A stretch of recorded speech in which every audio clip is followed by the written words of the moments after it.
Bonjour à tous, nous nous retrouvons aujourd'hui pour quelques éclaircissements relatifs à deux difficultés qui concernent l'anatomie énergétique, deux difficultés qui vous sont peut-être apparues en écoutant les vidéos surface et profondeur dans le système des méridiens. Vous savez qu'il y a un système de classement des méridiens en fonction de leur profondeur dans l'anatomie énergétique. Tous les méridiens ne sont pas à mettre au même plan, ok, c'est une évidence, mais il y a deux problèmes.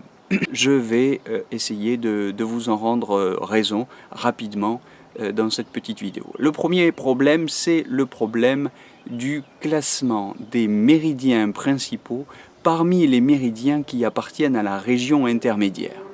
Alors, ça peut surprendre et c'est en effet discutable.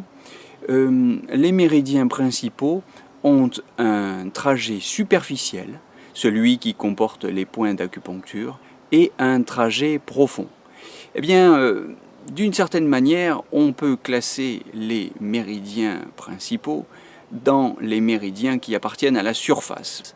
Eh bien, pour une raison simple, c'est que leur trajet superficiel, celui qui contient les points d'acupuncture, ce trajet appartient à la surface, il est superficiel.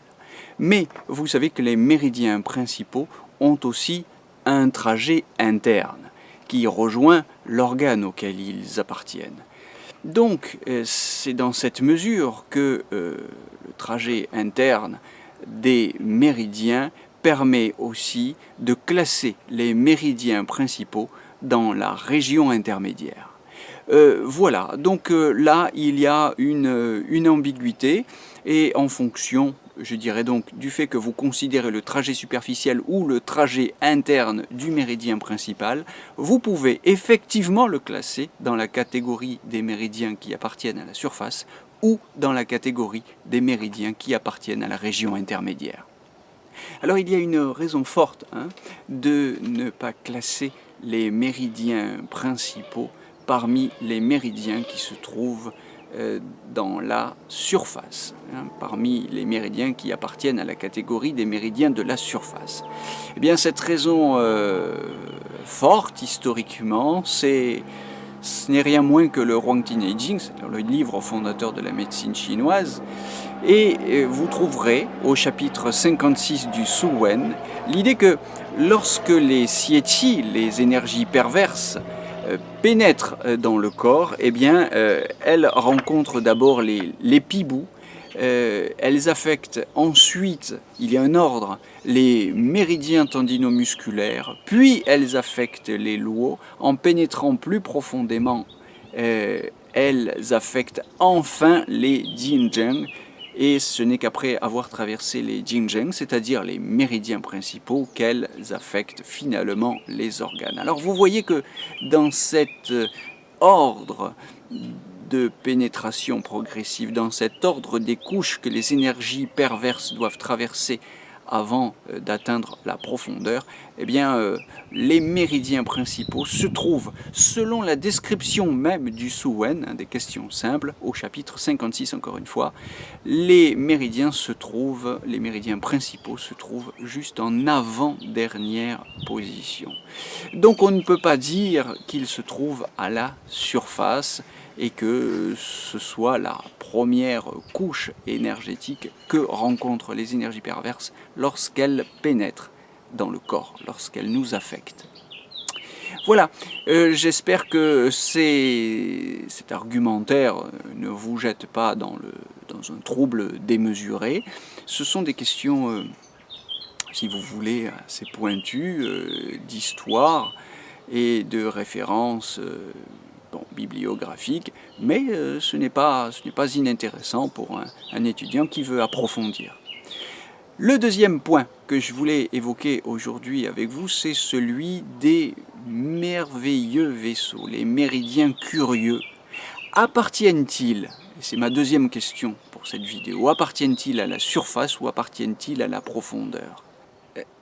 Ce n'est pas une question simple. Les merveilleux vaisseaux ont des points d'acupuncture, ils ont donc un trajet superficiel, mais même si ce ne sont pas toujours leurs propres points d'acupuncture, hein, je vous rappelle en passant que seuls le Genmai et le Domai ont leurs propres points d'acupuncture, mais néanmoins, bien qu'ayant un trajet superficiel, ils ne sont pas classés parmi les méridiens appartenant à la surface. Ils ne sont pas classés dans la catégorie des méridiens appartenant à la surface. Voilà, donc là il y a une difficulté. Hein. Ils ne sont pas non plus classés parmi les méridiens qui appartiennent à la profondeur. Pourquoi ? Tout simplement parce qu'ils ne sont pas spécifiquement reliés à un viscère. Donc on ne peut pas dire qu'ils entretiennent ou qu'ils nourrissent la relation entre l'interne et l'externe. Voilà, on ne peut donc les classer ni parmi les méridiens qui appartiennent à la surface, ni parmi les méridiens qui appartiennent à la région intermédiaire ou à la région de la profondeur. Ils sont, disons, inclassables et c'est la raison pour laquelle vous verrez qu'on ne les mentionne pas lorsqu'on évoque cette hiérarchie, cette structuration des catégories de méridiens en fonction de la surface et de la profondeur. Voilà un petit peu la raison de ce non-dit, de cette absence des méridiens curieux dans cette classification. Bien, je vous souhaite une bonne journée.